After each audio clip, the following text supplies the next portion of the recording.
Welcome to Backroom Talk. We have two special guests on the podcast today. So we are joined by Jeff and Mikki Martin from Brand X. Brand X is a fitness program, and we concentrate on as educating coaches. What do you think are best practices for successfully introducing a youth fitness program? So we have three biological developmental categories, and we call them Explore, Express, Excel. In Explore, we're having kids explore movement. To listen to more Backroom Talk, be sure to subscribe. Learn to design personalized programs with the OPEX system of coaching by heading to opexfit.com. All right, guys. Well, welcome to another episode of Backroom Talk. We have two special guests on the podcast today. So we are joined by Jeff and Mikki Martin from Brand X. So long relationship between Brand X and OPEX. So lots of connections in terms of what we do, but would love if you guys could share with the listeners a little bit about who you are and what Brand X really is. Okay, I'll start. Well, Brand X is a youth fitness program, and what we concentrate on is educating coaches on how to work with youth from 3 to 17. We have over 20 years of experience doing this. We had our own gym. We started in 1999, and really we had a full spectrum gym like everybody else. We had adults and kids, but our focus became more and more centered on the youth portion. And over time, the adult portion in our gym just wasn't that important, and we became very focused on working with youth, and had a vision that kids who came into our program were leaving the program with the ability to be active and healthy for the rest of their lives. So that it wasn't just like how fit can I get, how many pull-ups can I have this kid do, or how fit can I have them be in this age group. It was really this idea of physical literacy and impacting them with this ability to or impacting their lives so that they kind of bypassed the adult model of fitness, where kids, we're now 20 years into this. We have kids who have been out of our gyms for 10 years, and what we see is that they go, well, I want to rock climb, and they use the gym to enhance that experience versus coming into the gym because the doctor told them you're 10 pounds overweight. Is that a good place to start? And just to sum all that up, these guys educate in youth fitness better than anyone else in the entire world, right? That's what they do. They focus solely on that, and even the thought of like, we had this gym and we had youth, we had adults, and the adults kind of went by the wayside. That's rare. Usually it's the other way around, where it's like, the adults are bringing in the money. We have this youth program to either babysit the kids of the adults that are training at our gym, or just as an additional revenue stream because we think we can make, an extra couple $1,000s a month on top of what we're doing in the adult program. So it's interesting that you guys made that shift into youth and not focusing on adults. About the business later on, but really, in the business, kind of from the business side, looking back on it, 40 to 45% of our income came from youth, and 7 to 10 hours of investment. So that's a pretty good return for the amount of time you put in, and also the impact you're having on the culture and the kids that you're working with. It was kind of a no-brainer. Yeah. We just were really motivated by the idea of, I kind of call it a gift, being able to give this gift of physical confidence and competence to kids, and it blooms throughout their life. So it was just super motivating to us. I don't want to say really that we didn't. It wasn't like we didn't like the adults.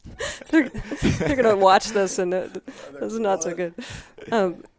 What it was is we just really realized that's what drove us, and that was our passion. And so there were other coaches that were there to take on the adult program, so we didn't leave them in the ditch. I always think of it as kind of like when you walk into a university and I'm going to study biology.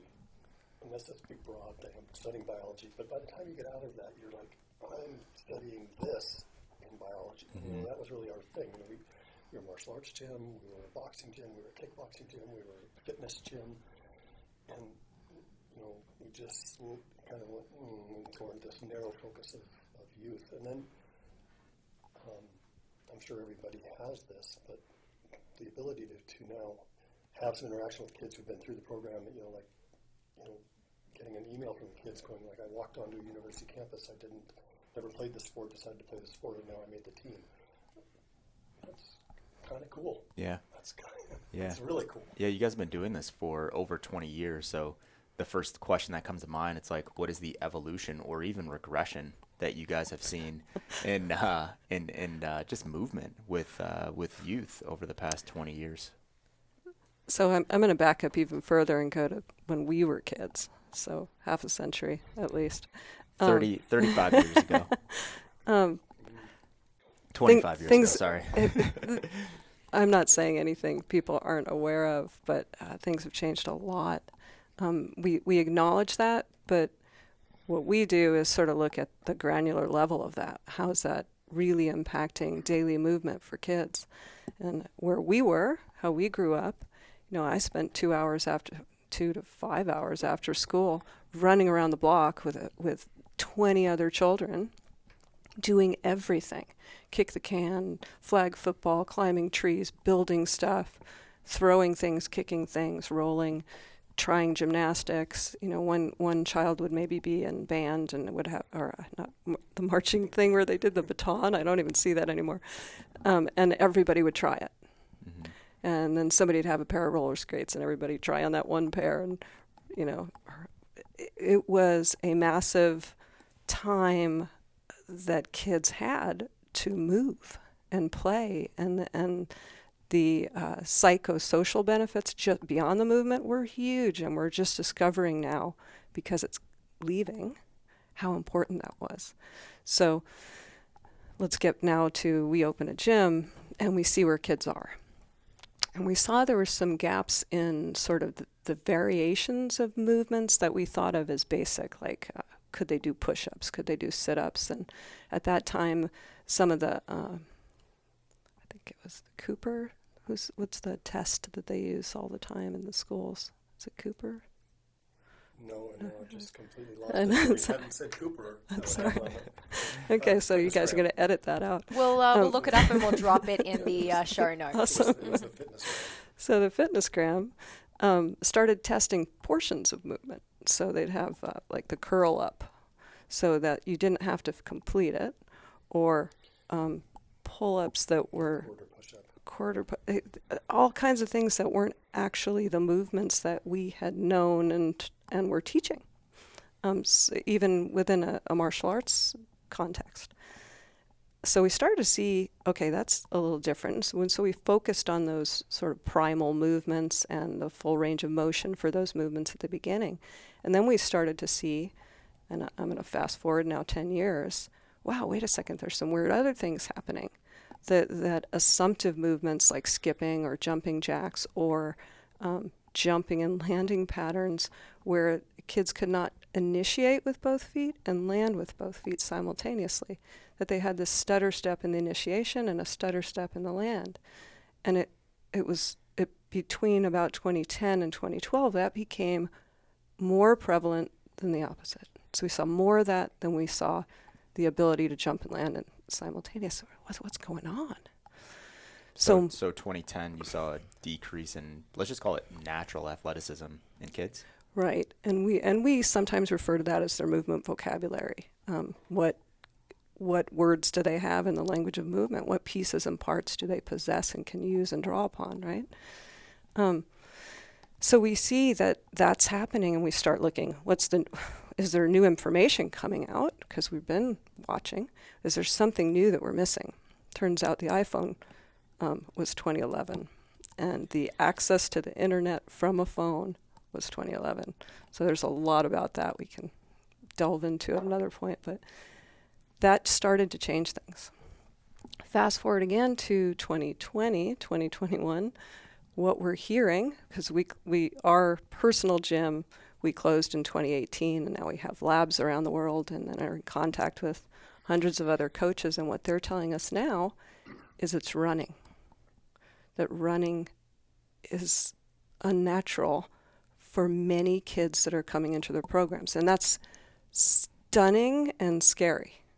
So we look at this as a project to make sure that we're giving our kids a full movement vocabulary. And we start that with the basic pieces and parts of movements to support progression in the movement. We call those movement skills. And that in that way, we address what we call the movement gaps, which are these patterns we're talking about where they're missing patterns. I think that what you see is also an evolution of how we teach. So how we teach the movements came out of our experience with martial arts and having a huge kids martial arts, 40 to 50 kids in every class, and how you teach a child became very different than how you teach an adult, and how you explain what needs to happen. And so early on, 2000 to 2010, 2012, the framework was this idea of where do you start, where do you go to, where do you finish. So we would teach the kid, we're going to squat. This is what the squat, where you need to squat. So here's where your feet need to be. This is what you need to stand up. Run outside, come back, replicate that over and over again so that they have that. This is where you go to. We teach the bottom of the squat. Now you move between those two things and then you stand back up. What happened in 2012 was stunning because kids could no longer hinge. So if they can't hinge, they don't send their hips back when they squat, and you can't get to from here to there in the right way. And so we start having to do what Mikki says, move to breaking the movement down even further. So how do we teach pieces and parts of the movements, which is the movement skills, like how do you hinge? How do you get a kid into a neutral spine? Even all of it. We have 12 to 15 movement skills that are necessary pieces and parts of full movements or movement patterns, and that was directly associated. That kind of breakdown, that kind of change, was directly associated with not just seeing one or two kids coming in who couldn't do it, but seeing now when kids walk in the door, 90% of them can't hinge. 90% of them, when they squat, the knees fold in until they touch and their backs curl. So we need to teach them how to get into the right positions so they can move correctly. And all of that has implication. All of this loss of the natural movement vocabulary, these movement gaps, has implications not just on sport. You can see the rise in sport injury. If the kid doesn't know how to side shuffle correctly or run correctly, when they play football, what happens? They're more apt to injury. They can't. The movement vocabulary is something's reactive in the world. So I'm in a sport where something's reactive, and I reach back unconsciously and react to that in the proper way. Well, that doesn't happen when you have big gaps in how you're going to move. So sport and injury, or sport suffers, genetic potential for sport suffers, and injury increases. But more importantly to us, it limits the child's ability to interact with the environment for the rest of their life. They just simply don't have the ability, so I'm done with football, and now I'm going to go on to something else. No, you're not. Yeah, it's interesting that you guys say you guys keep using that word teach, like teaching movement, and and I've reflected on this quite a few times back in when I was a kid, right? And it was like, I don't remember anyone ever having to teach me or my peers how to run, right? Yeah. It was like, this is how you run faster, right? Now, even in my, me coaching football and stuff like that, there's kids that it's like, hey, this is how you run, right? Like, and you can just see it with kids, like just running from point A to point B. And it's almost like, oh man, like that's not even how you, and it's very unintentional. They're just like jogging from point A to point B. And you're like, something's missing there. So it's like now we have to take a step back and say, now we have to teach you how to run. We have to teach you how to land, how to jump, how to prepare to land, how to prepare to jump, how to hinge, all of those things. So over the past 20, 21 years is what you guys are saying, is that the percentage of or the amount of movements that you have to teach is now increased from the year 2000? Massively. And we unfortunately only see that continuing. One of the big pieces here is play. And what you're talking about, no one had to teach you because you learned by doing. And the key things from the idea, the theory of play as it applies to what we're talking about here is our exploration and experimentation. So you had the chance to explore and experiment. So you tested it. You figured it out yourself. And I mean, optimally, wouldn't it be cool if more than 1% of families could get their kids out there and just play together all the time, or make sure that was happening? Unfortunately, it's not the reality. Like we'd love to say, that's a great answer. And we get people in our feed sometimes sort of scolding us for, why are you teaching kids this? They just need to go outside and play. Well, yeah, they do. That would be awesome, they right? definitely need to go outside and play. Yeah. And we are complete advocates of that. But without that happening in the way that we'd love to see it happening, somebody has to step in. Somebody has to say, hey, there's another way to get these beautiful outcomes that we want. And that's, formal strength and conditioning education and training with a qualified coach who can bring that along. Yeah. The other point to that is I feel like we're the only people doing this. And what I mean by that is we see what's happening, we're breaking things down, we're addressing this thing like we're building a module for our training centers right now on let's start with how we're teaching running. Let's teach running, which seems odd, but more than you have the biopsychosocial approach. When you see somebody generally addressing kids can't run well, they want to get them on the speed and agility ladders. So it's like, hey kids, this is how you run. Now we're on the speed and agility ladder. And what we need to be doing is going, hey kids, this is how you run. Let's do it for 3 years. Yeah. And you see it like, the classic one for me is I've got a brand new kid. He's 8 years old. He's been with me a month, and now we're snatching. Well, why? Can't squat, can't brace, can't deadlift, can't pick something up. But I'm swinging something up over my head, and now I got him. Look, there's this new PR. Well, 8-year-old doesn't need a PR. Yep. 8-year-old needs to set his movement pattern correctly and move correctly, and then when he gets into the early teen years, he can set his PRs. Yeah, well, it feels like now more than ever, gyms need to be able to provide great youth fitness programs because kids aren't getting that from elsewhere, right? But the way I've seen it done in so many facilities is, as Carl kind of mentioned, it's like this great way to add a little revenue stream. It seems like a good way to make a couple extra K per month. So the gym owner either scales down what the adults are doing and just gives the kids some variation of that, or it's perhaps a really, sport specific program, training baseball players to go and play baseball and like very much connecting it to that. What do you think are best practices for successfully introducing a youth fitness program? Number one, to be profitable, but number two, to actually give kids what they need to enhance their movement vocabulary and literacy. 10 minutes, go. That was a big question. We're both writing blogs on this right now. Let's start with just those two examples. Like the first one is I scale it down. Who does that appeal to? So, Let me back up. The first thing we want to do is have success and meet our goals.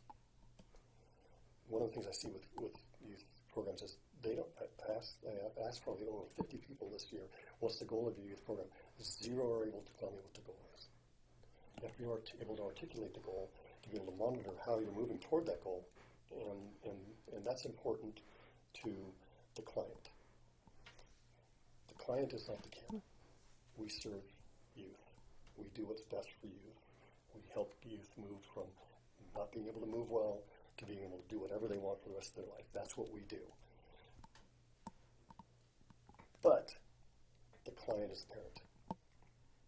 And you guys know this, you create avatars, right? So we have avatars of parents. Like you have the sport parent. You have my kid sits on the couch too much parent. We have these avatars, and we have to address and sell to those parents if we want to be successful. So the first group people, they just take their adult program, scale it down. They don't have any training or very little training for working with youth. And the parents inside their gym go like, yeah, I love this program. Dump their kids in there. The kids grow up and they're gone, and there's nobody coming in because it doesn't appeal to the outside world. The person doesn't understand what's going on. Kind of as an example, let's say you have a teen class and they're doing the classic workout Fran, and a mom walks in with her 13-year-old boy she wants him to be bigger and stronger for football because that's the client. And they see Fran going on, and they see kids flopping around with pull-up bars, and they don't have any idea what's going on. Makes no sense. Come into a Brand X teen class, and they have bars laid out. Teens are specifically doing deadlifts with the coach's eyes on. They're moving to power cleans as an accessory movement. They're going outside and doing power sprints and throwing medicine balls on intervals. And the mom is sold. Like, I understand why this is going to do that. And the program is successful because it doesn't just appeal inside the gym, it appeals to outside of the gym. And you're helping the kids. You're doing what is biologically correct at this point. They should be getting stronger. The sport-specific program is doing what we just talked about earlier. They're moving too quickly. They're going, look, I'm going to focus on baseball. Have you ever looked at it like kids playing soccer? And you've got these 8-year-olds, and they're all moving around like this because they don't understand positional play at that age. They can't understand it. And they're all going around like this, and they're playing an adult game here. What we need to do is break that game down and teach them how to play it within what they understand, the psychosocial part of what they understand. That's kind of the same idea. Now I'm going to take a 7-year-old and go to soccer camp, and we're going to work on do soccer. Soccer, it doesn't necessarily have lasting long-term effects that you want it to have. And it also minimizes or makes your program, minimizes the impact your program can have and who can come to the program. Sorry. Didn't want to interrupt you. I wasn't sure. I was on a roll. I have a quick question. My role is done. Mickey's like, Jeff, that's enough. So my question is, because the parent is the client, right? When I first hear that, I get like, ugh, because I think immediately about, okay, how do I align all of this? And that's such a challenge, right? Because how do you align, let's just use your gyms, right? Brand X gym. So you have a coach or an owner inside of that gym. So they have like this thought that they have this intention that Brand X, that they learned through Brand X, right? They're like, we want to do what's best for kids, right? We want to move kids along in this way. So you have them. And then you have the parent. The parent comes in, and the parent's like, I want my kid to get a Division I scholarship. I don't give a shit that they're 8 years old. One day they're going to be 18, and I need to start this thing right now. So it's like best for kids, Division I scholarship, thinking about that with an 8-year-old. And then you have the kid that's like, I just want to enjoy this thing. How the hell do you align all three of those things? Super complex. I mean, obviously, right? And then there's sometimes you have that parent, and then there's another parent who had a bad experience. Mm-hmm. So then you've got multiple goals from the parents, and then the child who it remains to be seen what their goal is, and you sort of have to watch them to figure that out, converse with them, and learn about that child. So yeah, it's a juggling act. However, what we've done is create a series of handouts. So our training centers, and through our Youth Coach Pro, which is our ongoing maintenance of certification membership site, mm-hmm. We distribute these handouts that are made to educate the parents through the process. And depending on which avatar we have, we may start in a different place. So if it's D1 scholarship guy, they might get a really different set or starting place with these handouts than somebody I had terrible experiences with physical activity as a child. So that's the primary way that we're doing it. And we're always, in fact, yesterday we were on a call with somebody going over what's working and what's not working for them and how can we support it. And realized, we don't have handouts for the children specifically. We need handouts for the children specifically too. So it's a constant evolving process of learning more, feedback from coaches and centers about what they're needing so that we can address all of those myriad of things. And I don't see that ending. Yeah. That there will always be challenging things we need to continue to educate about. I think that we start with our goals. As a goal, this is what we want to come out of the program. And then how do we achieve that? We achieve that by helping kids move well and exposing them into a broad range of physical literacy, allow them to problem solve and do all these things. That's our goals. How do we accomplish that? Well, we have principles, base, build, boost. Base, we're teaching kids how to move their bodies correctly. So it's unloaded just within the primal movement patterns and addressing different challenges. That's base. No kid can jump to boost if they don't know how to control their body. And so you can have some rational discussions with even irrational parents about this. Look, this is what we're trying to accomplish. This is how we're going to do it, and we're going to move them through this process using our principles. And then you have a way of showing progress. So I want my kid in the weightlifting class. Well, this is how your kid is squatting. Here's the points of performance we need to do. Here's what he can do here. Here's what he can do here. Here's what he can do here. We just need to accomplish these three things, and then he'll be in the weightlifting class. So now you can give, if you have those kind of, what is my big goal? How am I going to achieve that goal? And, and then you can identify what is your goal and how does that intersect with what the parent's goal is. And then you come down to, here's my way of assessing and showing the progress that your child's making. Look, this is when he came in. On my scale of, on my squat scale, he got a 0 out of 12. We are 6 months in. He's now at a 8 of 12. That's awesome. We need him to be a 12 of 12 before we get into the weightlifting class. These are the 4 things he needs to do to accomplish that. Bam. That gets parents, generally gets parents really online or on board with what you're trying to accomplish. Yeah, so I think frameworks are a good way where, we can incorporate those things so everyone's speaking the same language. Even if there's a disagreement here or there, it's like, this is the framework that we're working inside of. And like you said, 8 out of 12 points of performance are good. Once we get 12, we're going to move on to the next stage. The parent might try to rush their kid through that, but I think that at least gets them on the same page as that coach that's speaking with them. Sounds really familiar with like motor control, strength, endurance, max contractions, and fitness monitoring exercises, and how do you move toward those things. So just for youth. One of the things that we see pretty important on program success is what we call product placement, which people are pretty familiar with that term, right? My analogy is, have you ever been in one of those, off-the-road quick sack? Like it's not a 7-Eleven, it's like Joe's quick sack. And in the back, is that a real thing? Quick sack? Probably. Okay. Thinking of the logo. I'm like, what is that? I didn't want to name. So in the back, there's some empty, dusty shelves, and there's a pile of stuff, and none of it goes together. It's neglected. It's neglected. There's probably a deflated balloon in the area. No one's paying attention to it. You got the message on that stuff, right? It's pretty clear. Also, when you enter this quick sack, which is a thing, when you enter, there's a giant A-frame sign about something else that they want you to know about. And it's all about that. It's shiny, you're interested, you see it, you're engaged.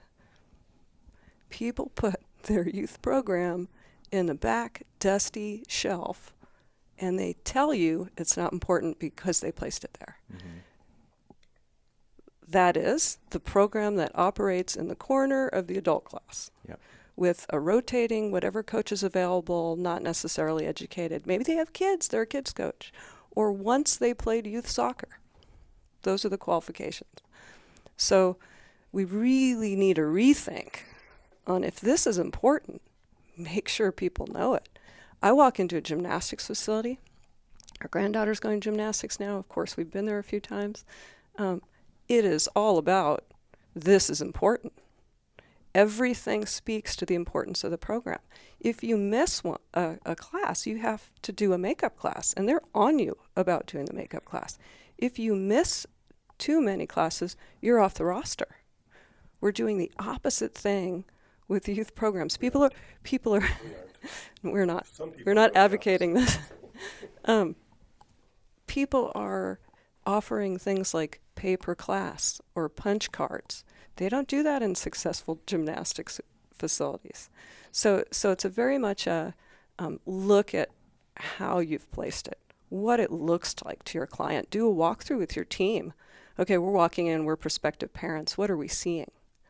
And I think it's pretty eye-opening on right away what we can change to show the importance and the quality of the offering. Any business or any business income that you want to come into your gym has to be important. And I think that's, so you need to have training, you need to have the right understanding of how you're going to place the program. And when we see a real, it's interesting to talk to our training centers. There's quite a few of them that did very well through the pandemic. Coming out of the pandemic, they're talking about, we're 40, the youth program's 40 to 45% of the income. We have, people who started with us with 14 kids, they have 170 kids now. That's income to the gym. That's huge. I had a young trainer who's been with us for like 4 or 5 years. She shut her gym down during the pandemic. She's opening up in a brand new area and can't even draw on her old clientele. And she started, she doubled her prices. She went to $250 per month with a 2-month commitment, so the kids get used to coming in. And her original thing, like when she opened the class, 10 kids signed up. That was what her she said, that's the limit of my class right now. That's pretty good for 2 hours a week. It's pretty good for 2 hours a week. And that's right It's now. really good. If it's October important to you. 2021. Yeah, you look at anything else, right? You look at I'm just thinking about the last 3 things that I looked at and what the monthly cost would be. It would be, we were discussing massage, and it's getting a couple massages a month. You're spending $200 or $300. If you put your kid in gymnastics, you're spending a lot more than $250 a month. You put your kid in we're looking at putting Carson into drum lessons, and that's $600 a month, once a week. Right. So when we're talking about there might be people listening, they're $250 a month for kids class. It's look at everything else, right? Look at everything else. By us having that reaction, we're probably also thinking that physical activity and our kids' physical well-beings aren't as important as those other things. And I know that's hyper specific, but we can look at anything. $250 a month for anything is not expensive if you're there for 2, 3, 4 hours every single month. And I think also it says something to the client. Mm-hmm. When you come in and you say, 10 classes, $100, punch card that you can use over the next 6 months. How can a child get better if there's no consistency that they're coming in? Like a punch card says, you can come in whenever. A punch card is the same thing you use when you go to the bounce house. Mm-hmm. $100 to come to the bounce house for 10 different times. Click, there you go, in and out. That was fun. Let's go do this. And what we have to do is, and this kind of circles back to who is the client. Sorry, that's kind of, but the educating parents on why we're doing what we're doing and why it's important for the health and life potential for the child is important, because what it does is it changes the parent's view of your program from an activity to essential. Mm-hmm. And that changes the dynamics of what's happening. What we're doing will benefit your child for the rest of their life. Whether you're here for a year or 5 years, or like some of our kids started when they were 4 and left when they were 18. But the longer the kids are in the program, the more consistent they're in the program, the more benefits they're going to have, not just in the sport they're playing now or the sport they perhaps will play when they're in high school, but the ability to decide that they want to do something when they're 23 and go, oh, I got all the tools to do this. Yeah. That's the incredible thing, though, about being able to offer a kids program inside of a gym that has adult classes or adult individual design or whatever it might be, is that they're not these two crazy diverse different things.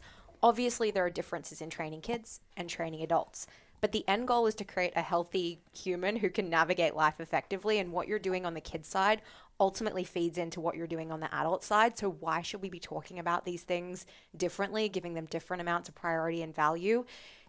At the end of the day, we're trying to, again, put people through life in a way that they can have the experiences they want and be physically capable. And it doesn't make sense to shove that kids program in the corner. No. And it's just the developmental stage, right? So they're just humans who all need to move and be happy and healthy and social, and all those things need to be in there. It's just different at each age. Yeah, we see everything else that way. I think if people thought about it that way, the way that you guys are describing it, we might be okay. But because I don't think most people that have not been through your program, I don't think they think about it that way. I think they think about it in like this is a kids program and this is an adult program, like with a line or a delineation right in the middle. And it's not like, and that this line is blurred, right? Like, does this happen here? Does this happen here? Right? It's like a step process that humans go through. But because I think most people look at it as this versus that, I don't think that most people can spin up this and that like a sole person, right? Where it's like, I want to open this gym and I'm owning it and I'm the only person coaching inside of it. I'm going to do this really, really well, and I'm also going to do that really, really well, this and that being kids and adults. I don't think that most people that don't have that context can actually be successful business-wise on both. That's why we see it's either I start here and then I sprinkle this in for a little bit more revenue, or I start with both of them and one of them go away. Usually it's the youth program that goes away because, like you mentioned earlier, the adult is the client and their intentions behind this youth program might be extremely misaligned, and they're just like, that's too challenging, that's a lot of work, I'm just babysitting over there, so I'm just going to focus on these adults because it's a little bit easier to do. I just think that's missing, like that thought of like we go from this to that, and we try to alliterate that process. We're always coming up with a new way. How else can we explain this to people? You think of, everybody understands kindergarten to master's degree. Why can't it be the same? Movement is the same. Yeah. We have to do it a little differently. Kindergarten class does not look like, a university. There's a lot of reasons for that. Yeah. Right? And it changes. We have a video that comes to mind when you talk about this, of one young man named Jack who started the program when he was 4 or 5. He was one of our son's good buddies. They were in it together for years. And we have a beautiful squat video of him when he's little, tiny guy, all the way up to getting, winning a medal at a state meet in California, a state record. Awesome. That's cool. So we try to show it, but you're right. I think it's sort of a getting the word out, getting people to think in this way, and not just see it as an add-on or an activity, but primary. It needs to be on that A-frame in the front, right? Yeah. Having those handouts in the Youth Coach Pro for the trainers and the people who've been through the PYCC that help guide the discussion with parents on what's going on. A lot of gym owners that we talk to come from a model or a kind of the background where increased work capacity is the goal of the program. So, and I tell them like, okay, well, I'm 60-something, come to you, you program for me, I do the work, I increase my work capacity, everybody's happy. That mom we talked about earlier is bringing a 13-year-old in, and she wants to be bigger and stronger for football. I get that. You literally can put him in the corner and feed him licorice and Coke for a year. He'll come back at 14 bigger and stronger. Biology takes care of increased work capacity. And so we need to educate parents that it isn't just work capacity increasing, but how that work capacity increases and how it's different for an adult or different between an adult and a child.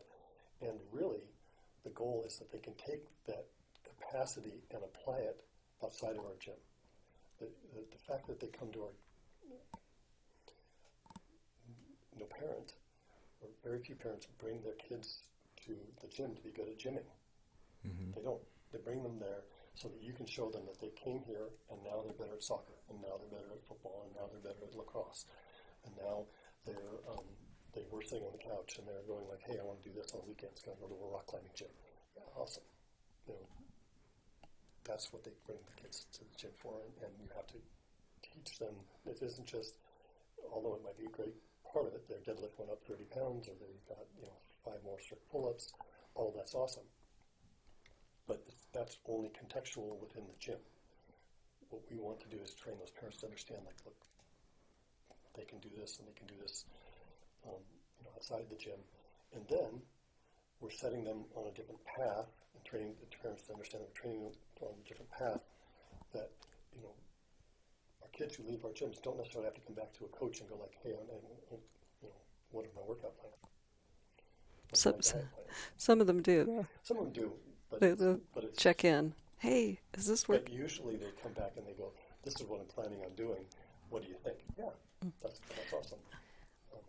It's more like they want your approval, Does this look good to you? But they're good at it. They've figured it out by then. They have the autonomy that I know you guys speak about. Yeah. Let's spend a little bit of time talking about that sitting on the couch avatar, and more specifically the increase in tech use by kids, whether it's video games or the iPhone. And you already mentioned, that link between decreased ability in movement and athleticism and the arrival of the iPhone in 2011 and 2012, and what you were seeing there. So obviously, technology is here to stay.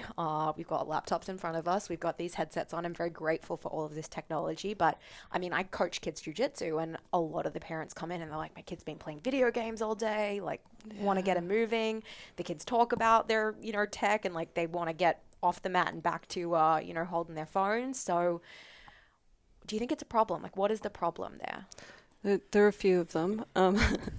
First of all, there's the positional changes. Yeah. We all experience this. Oh, my neck hurts. Or I got some stuff going on in my thumb. What's happening? I wonder what it is. We have to address those. Tight hip flexors, obviously, that's the number one thing. Maybe that has the part of the running problem, right? But tech's here to stay. We have to live with it. We can't say, no tech, only be active. Because first of all, kids will revolt against that. And they should, because their future is only going to involve more of it. And we have to just know that and say, how do we live with it? How do we accommodate the fact that it's only going to grow in their lives? So we just have to say, when we're looking at what are we doing, we're saying we need to make sure that we're allowing for all the natural things that kids should be doing to make them awesome, whole human beings, and that tech might be replacing. So it's not that it exists, it's more about what are they not doing because they have it. So now I play, our 24-year-old son said to us the other day, hey, I'm going to hang out with my friends. And then I realized he was online playing a game he's 24. With all his friends.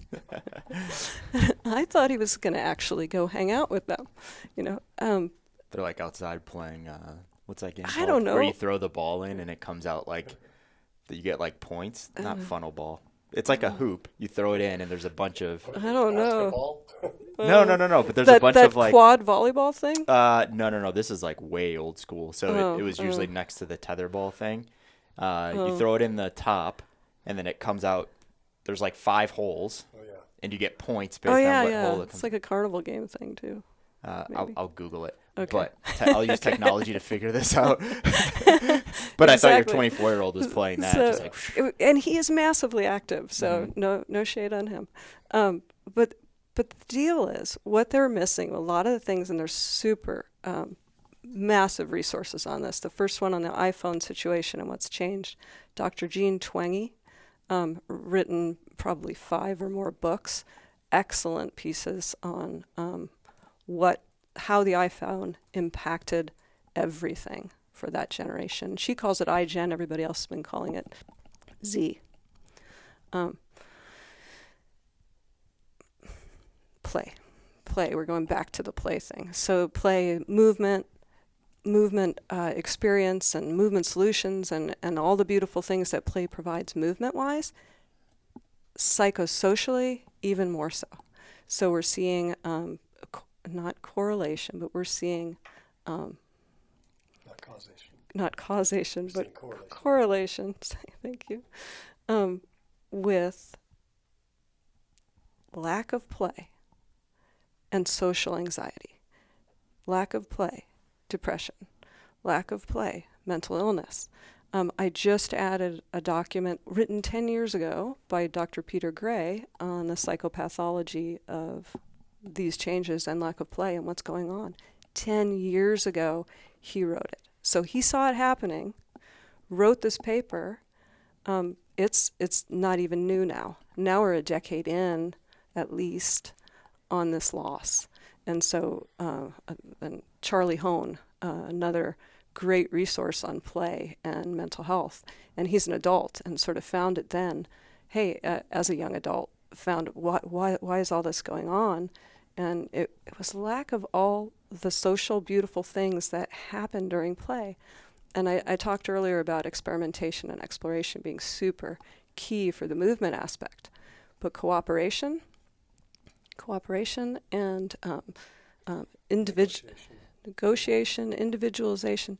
Think about you've got a stick and a foil ball and a really small space, and you got to figure out how you're going to play a game there with everybody. You have to agree on the rules or somebody leaves. Mm-hmm. You have to play nice or somebody leaves. There's no parent watching, there's no timeline, there's no goal. It's just because you want to. There's an inherent attraction value to it. You just want to do it. But you don't want to do it if it's not fun anymore. So everybody has to get along. There's a massive social piece here that we lost. Yeah, I don't know if... I think technology is definitely a part of it. But I'm not convinced that technology is the reason why we're experiencing this.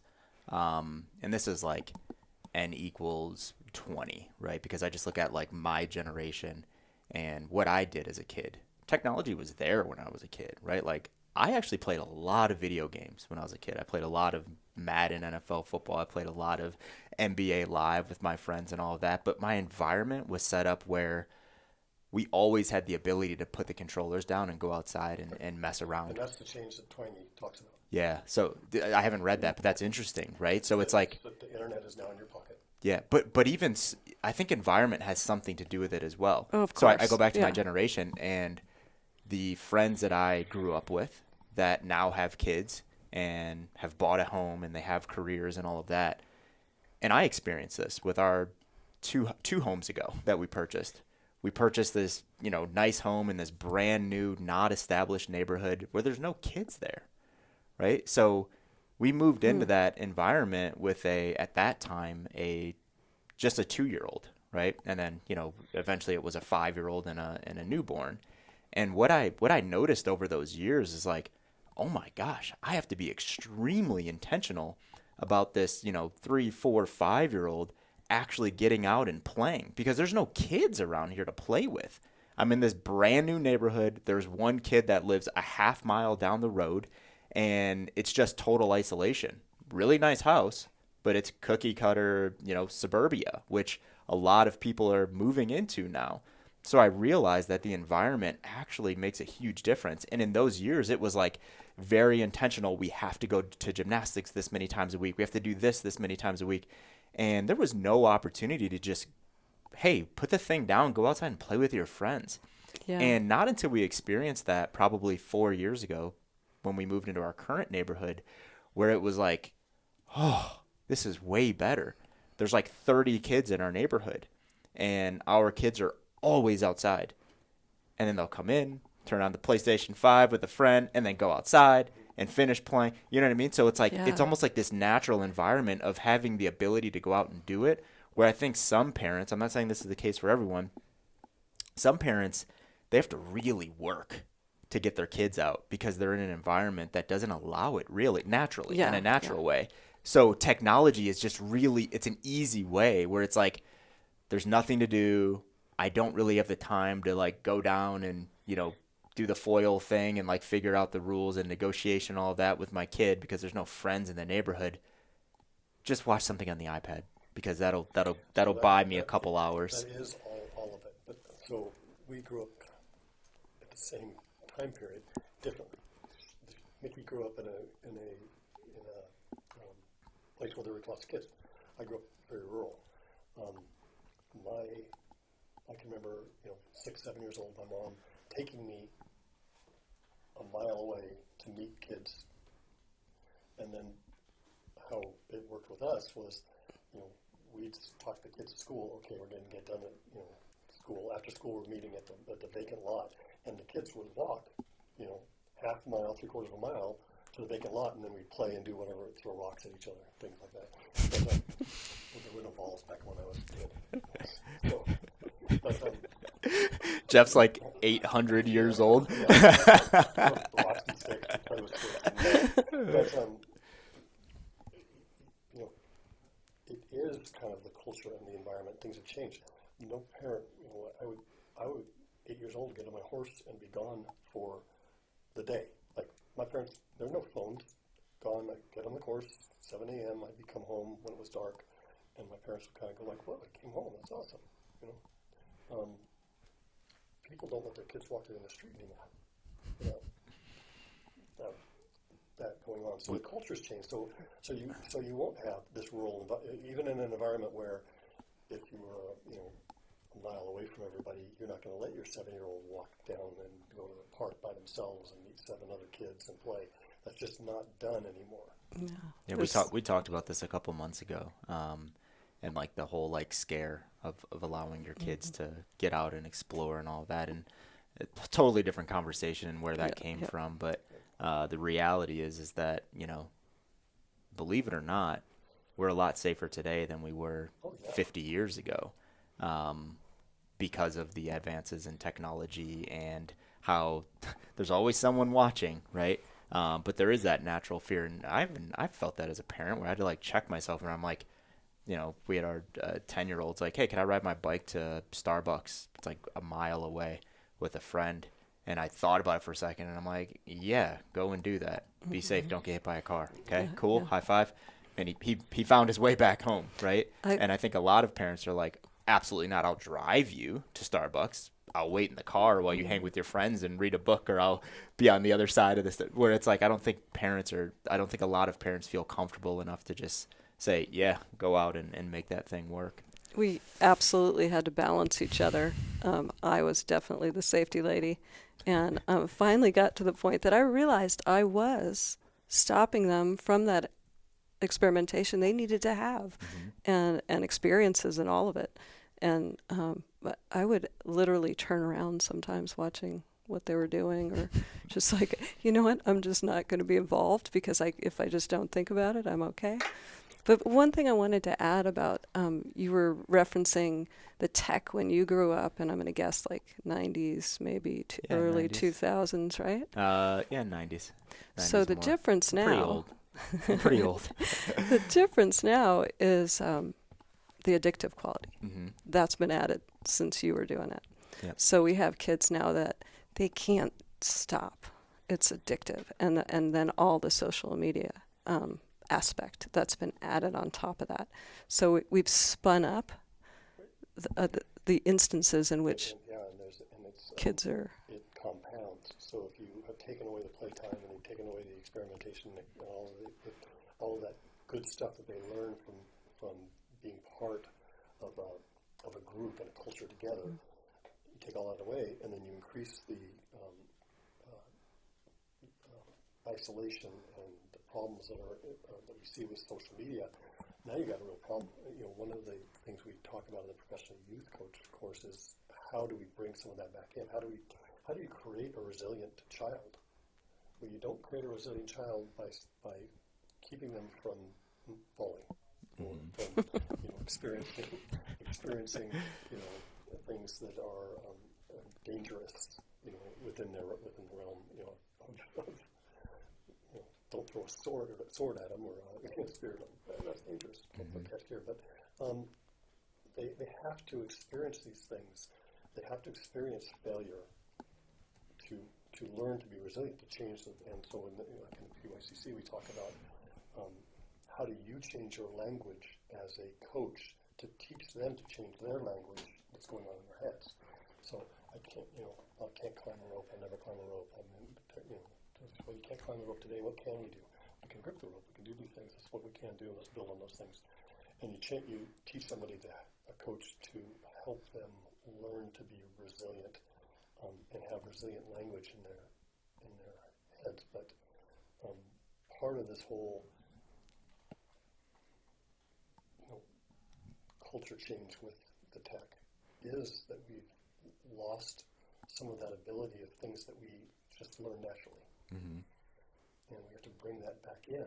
Those, how do you teach a child to set goals, to have delayed gratification, to see a problem and break a problem apart, and achieve a small part of that and go like, that's success. And now I can accept that we're failing. How do you teach a child to accept a failure forward? All of those things were learned on the vacant lot when you had the kids playing together. Yeah. I think I would look at technology and social media. Obviously, social media sits inside of technology, but I would actually look at those as two separate things, because I don't think parents should allow their kids on social media, to be quite frank. That's different. Totally different. Yeah. Yeah, totally Yeah. different. What parents allow and what they don't allow. Yeah, totally different. But what social media doesn't allow for is boredom, right? It allows for this constant dopamine hit, because every time you do this, it's something new. Technology is not really like that, right? So when I think of technology, I think of like the video game. I think of, being on a website and exploring this thing, and then like once it's explored, it's done, right? Or like I'm playing this video game and I'm 3 games in and I'm like, yeah, this is pretty boring. I'm going to go outside and play. Mm-hmm. But with social media, it's like every time you slide up or swipe or whatever the hell you do, that's a brand new thing. That's a brand new picture. That's a brand new piece of copy. Everything's brand new. So you get what? You get like dopamine hits over and over and over and over again. So when you say like, oh, I coach BJJ and they can't wait to get back on their phone, I would assume they're getting on social media. They're not like going and playing, Temple Run or something like that on their phone. So I think social media and technology are two different things when it comes to just humans and youth specifically. And I don't want to tell people don't allow your kids on social media, do what you want, but yeah, I wouldn't. I would judge you if you did. No. I just don't. I don't know. I don't see the benefits there. Yeah. No, and I agree. You're right. I guess I would fine tune it a little more and say it's a type of technology that is bleeding into their lives. So we're incorporating it in this conversation because it has this effect that we see we have to address to help to best serve youth, to do what's best for kids as the whole child. Mm-hmm. One more area of play that I'd just love to get your insight on. So again, working with kids in BJJ, some of them come in and they take so much joy out of movement. Mm-hmm. They love the warm-ups because it's an opportunity to run and shuffle and tumble, and it's like it feels like play to them. And then you get the other half of the kids who absolutely despise the warm-ups, drag their feet on the run, their faces don't light up, and it's so bizarre to see this very stark difference between kids, the ones that get upset if we skip running circles and the ones that are overjoyed if we don't spend time on that. What advice do you have to coaches in helping kids find joy in movement? You have to get to know each individual. Yeah. Yeah, because they're all like us, like adults, motivated by different things, right? As a group, usually motivated by other kids, by their peers. However, each individual is going to have different things that you key in, and I'm sure you know this, working with them. Sometimes it's leadership.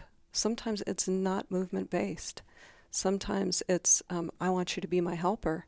Sometimes it's, I need assistance with staging, and that's the thing that motivates them, that they'll do the other thing to get or earn. But yeah, there's a pretty wide variety, and it's generally the kids that haven't had great movement experience that tend to back off on that kind of thing. And the kids that have the joy, they've been out there moving and understanding even just innately how it makes them feel. So I know you're out there doing it, just keep at it, that it'll click. They'll find something. I would say it was about 10% of the kids that I had to find something not movement-based to motivate them to move. Yeah, I appreciate that. And I'm sure everyone listening who works with kids appreciates that advice as well, Mikki. Yeah, we all want to do things that we're self-perceived good at, right? Yeah. Yeah, if we think we're not good at something, Yeah. even like kids and adults, we probably want to shy away from that thing. Yeah. And being observed sometimes is a big deal for a lot of kids. Yeah. Kids are such peacocks. Really? No, kids want to like show off, right? They're like, oh, I want to do this thing because I'm really good at it, and I find a lot of joy in doing it. I always as love well. when they're running and they're looking at the other guy. Yep. And like they're smashing into each other because they're so intent on comparing where they are compared to everybody else. We have so many pictures of kids doing that. That's awesome. Let's spend a little bit more time on the actual like nuts and bolts of coaching kids and what goes into progressing someone, especially in strength. So where do you start and where do you end in progression of fitness characteristics for kids? Starting with you. So we have three biological developmental categories, and we call them explore, express, excel. In explore, we're having kids explore movement. So we're setting up for motor patterns that we're going to repeat to enhance strength later. We start to do that in express. We start to want to make sure we're embedding those neurological patterns, so when that neurological pruning comes through, those things have been set. Then when we hit the excel age group, which is I'm talking preteen, maybe 12 to 17, then we start to actually increase strength because biologically that's the time when that's going to start to happen beyond just the,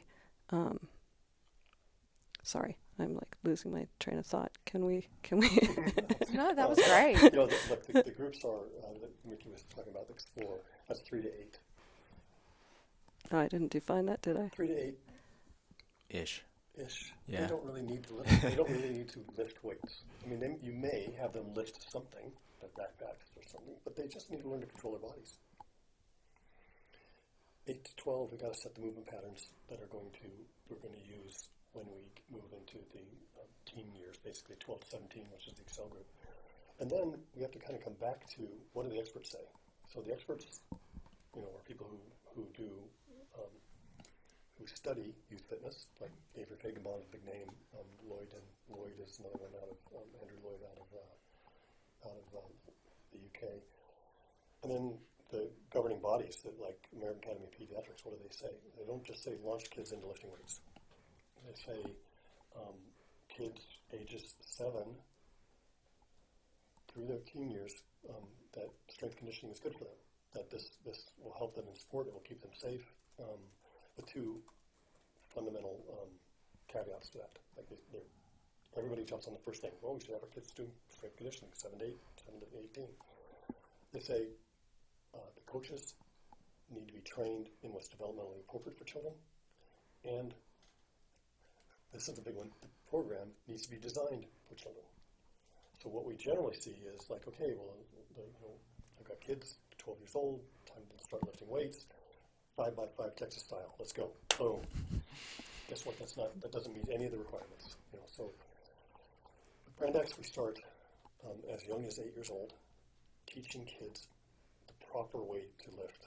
And so you have 8 years old. It's called the Barbell Prep Group.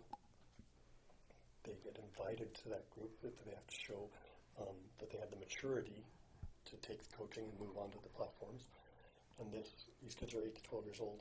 They have a specific rep scheme they're doing every week. We're doing high reps. We're doing at least 20 reps every week, doing whatever movement we're doing. And if they do really well for the month, the rep scheme's changed every week, so it increases the time that they have to focus while they're lifting. If they do really well, then guess what? At the end of the month, they get 2.5 pound raise in their weight, and we start back over, and they increase. And so what we're doing is training them to move correctly and to focus through the entire lift. That is the same when you move into the teen years. We have our rookie platform, and they're hitting about 20 reps per month, and we are increasing their weights 5 pounds a month if they are changing the things we're saying and asking to. And what we're looking for from these two groups to move them kind of into the JV group is have they standardized their movement? Doesn't have to be perfect yet, but it has to standardize. So like if you look at an 8-year-old squatting, squat number 1, knees shoot out, squat number 2, knees fold in, squat number 3, back round, nothing's the same. So I can deal with the same mistake being done over and over again. I just need to kind of standardize and get that down into that place. Then we standardize it, make it safe. They can move on to the JV platform where we're doing about 15 reps per week, and we have different rep schemes. And at the end of the month, if they've completed the month correctly, then we can add 5 pounds. But in the JV section, what we're doing is testing those movement patterns with load. So can you're now 14 years old, you're back squatting 135. Can you squat 5 reps the same safely every single time? Yes, you can. And then we test that for a length of time, and they're able to do those things. Then we can move them to the varsity platform. And the varsity platform is where what we're training them to do is harness that anaerobic contraction, that ability to strain against the load. They already know how to move correctly. They already lift right. They don't strain incorrectly to get a load done. They're going to rely on their technique and work through. So we're really focusing on teaching them how to strain against the load and to actually really be a lifter and get to gain strength. I kind of go back to my youth. We raised horses, and if you raised a horse and trained the horse to pull a carriage, the first time you put the horse in the carriage, they pull against it. Oh no, let's do it. Can't do that. So, to train them to strain against, and then to do that, and that's really what we're doing in this varsity platform, is teaching them to harness kind of that end state maximal contraction work. What's the process of moving them through this? What's the biggest mistake that you guys see in youth strength development outside of the Brand X sphere? Lack of bracing strategy taught first. People start focusing on replication of an adult program and what they want to see them doing instead of what's best for that kid. Mm-hmm. And I don't know why they skip it. Yeah. It's hard to understand. They're just thinking about I guess we did at the very beginning. I guess we did. We made that mistake. So it's just education again. Yeah, it's just ignorance, but nothing. Yeah. No negative no, connotation to that, right? They don't know. It's like I've been taught to add 2.5 pounds a week, and now Jeff just said add 5 pounds a month, maybe, right? Like some people have never heard that. So what do we that one drives us absolutely nuts when you're looking at a kid. They clearly don't have a bracing strategy. Because that puts the child in danger. Kind of globally what we see is a rush toward, like what we would say, that varsity platform, a rush toward that extrinsic goal. Like, I just want to get as much weight on this kid as possible, and you start to see the kids, squatting higher and higher and higher to get more weight on them, mm-hmm. Or not understanding what strength is and going with power. Like I'm doing an Olympic lifting program with my kids. That kind of step back and we'll look at the Brand X program. The 5 pounds a week and all of that seems problematic. But what we've always looked at with kids is we are preparing them for that end state. We're preparing them for whatever we're wanting. So all of that work, from barbell prep to rookies to JV, is prep to get to the big platform. And what do we see coming out of our big platform? Well, 100 state and national powerlifting records of teens, 90,000 contact hours, 0 injuries that required intervention. So there was no, some kid might pull a hamstring, but there was no hurt my back, got to go to the doctor. Mm-hmm. That's incredibly safe and incredibly good outcomes. So it works. and it's kind of a globally, if you take the same idea as you're working with kids, they need to learn how to move well, test it in the build phase before we can boost. And that is a process. It isn't just like, here's how you run. Now let's jump on the agility ladder. Let's teach you how to run. Guess what we're doing next week? Teaching you how to run. Guess what we're doing next month? Teaching you how to run. And coaches are excited. You know, we want enthusiastic people working with kids, right? Yep. We want them to be really wanting to help those kids and getting them going. And we get that they have some imaginings about, I just want to see them do this beautiful snatch. I know they can do it. You know, it's just kind of stepping back to, okay, how am I going to do the best job for them? You know, keep enthusiastically, yes, but keeping that idea of what's optimal for that child. What do you? It's granularly. It's the bracing strategy. Globally, it's rushing. Yeah. Yeah. What do you guys want? Where do you guys want every kid to end up that goes through a progression like you just went through? Because, and I want to ask that question because you did say, you know, hundreds of those kids ended up, you know, setting state records. But I don't think that's not where you want. 100 state records. Okay, Not hundreds of kids. 100 of those kids set State state and records. national. But you're not saying you're doing that to set state records, right? No. Like where do you want these kids to go? Why Why do kids need to be strong? So we want them to do whatever they want to do. I always call it the menu, like education, right? You less educated, you get a shorter menu of options. The more education you have, you get a bigger menu. It's the same with physical competence and confidence, right? We want them to go, I feel like doing this, and they 100% can every time, and that they're motivated to because they feel so good about it because they've learned through a lifetime of movement and health. And that's what we want. We say this, 85 to 90% of the kids came through our program either were not athletes when they entered or were disenfranchised athletes. So right around 10 to 12 kids fall out of athletics for a variety of reasons. But they came in the program and they leave the program going, I can do whatever I want. I can step into wherever I want to go.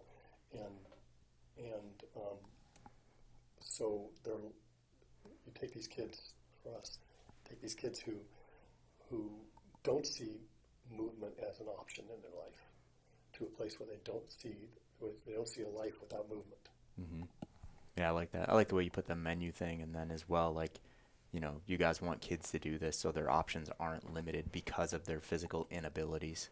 Yeah, or exposure. Yeah. You know, and it's not their fault. Yeah. A lot of times it's a socioeconomic environment. You know, like you were talking about, just different kind of housing structures, how it's put together, and the families that live there, and maybe what their schedules are like, and if they've had kids yet or not had kids yet, and how that plays in. That's huge, right? So there's a lot of detail, isn't there? Well, for coaches who have listened to this conversation and are so inspired what you guys are trying to accomplish with Brand X and want to be a part of that and have the tools to, you know, be a part of that solution, how can they learn more from you guys? The easiest thing is to hit us up on Instagram, go to @thebrandxmethod, DM us. There's a link tree on there. You can go see what our courses look like and our offerings, and we're always available to hop on the phone. We like to talk to people who are trying to do good things for kids. Yeah. One thing I did notice out of this conversation is that Mikki is very hip to words. She's used throwing shade. She used hit us up. And then she threw in DM. So, hey, I can appreciate it's that. working She's with kids. Yeah, she's with the time. Yeah, that's what you get. Yeah, it started with I've been keeping track. Captain Kangaroo, Jack LaLanne. Yeah, I had to learn. Awesome. Thanks, guys. We appreciate it. And Thanks yeah, for us. if anyone wants to move forward with anything that relates to youth fitness education, gosh, Brand X is the one and only place to go, in our opinion. Yes, it is. We'll be sure to drop some links in the description for you guys to go check them out. And as always, please make sure you like, subscribe, and leave us a review.